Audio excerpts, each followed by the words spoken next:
Hello, so I haven't made any videos today, so probably I can just simply talk about the public exam. So about Miss Brody, I would recommend you to do whether Sandy is the protagonist.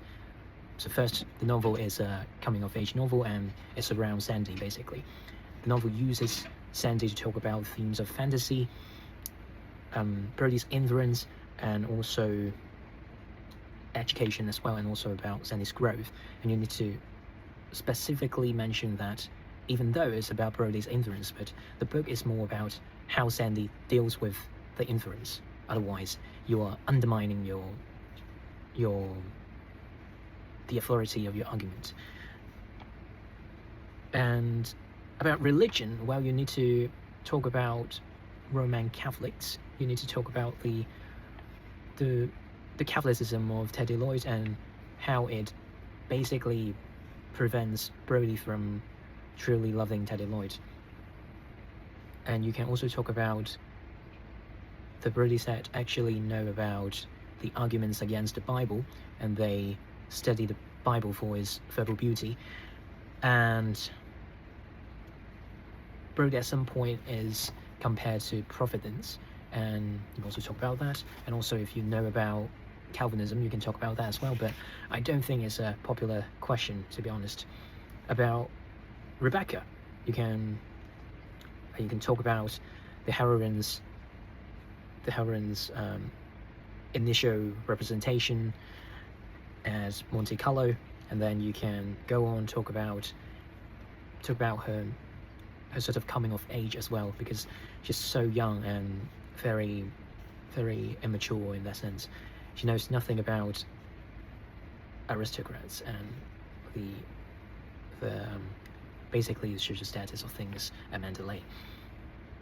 I don't really recommend it. Again, I think you can get away pretty well with question 4. It's about memory. Yeah, focus on dream as well, because memory often merges itself into dream. So the merge of Venice, that was a bit unexpected.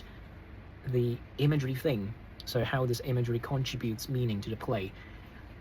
At first I attempted, but it was so challenging even for me.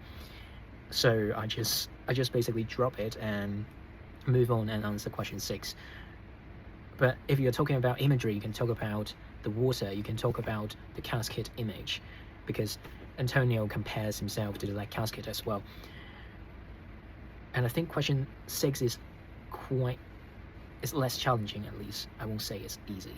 You can talk about, you must talk about Portia and her dead father, and Jessica and Shylock, and how Portia and Jessica basically subtly overturn the paternal control. So for Portia, that's hinting in the casket game. For Jessica, is the elopement is about stealing Shylock's money and his precious stones.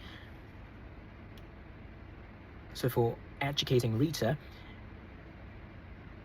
you can talk about the stiffness, the library-like vibe of Frank's office, and you can sort of compare it with the lawn outside a window. And you also talk about the whiskey. You can also talk about how Rita is basically cleaning the door handle. And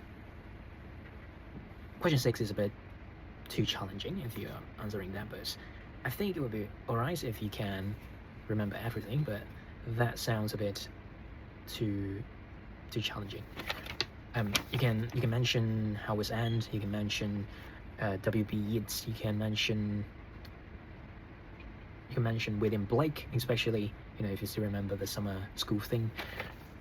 Okay, so for short stories, very, very unexpected, because I didn't really expect them to ask about humor, because personally I really, really don't think Parsons' Pleasure is worth mentioning at all as a piece of art. Roland Duff wrote so many great pieces of art, but definitely not this one. So I, of course, didn't use that.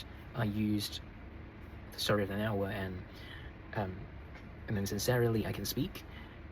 And make sure you define the types of humor, because they're very similar in some sense. And basically question 10, you can get away with it with paper menagerie, and probably I think the fouled would be a very good text, because you're trying to turn them into plays that's supposed to be dramatic. I think the whole theme of this year is about coming of age or growing up. Yeah, at least it's about family. Yeah, and I'm gonna make another video about paper 2.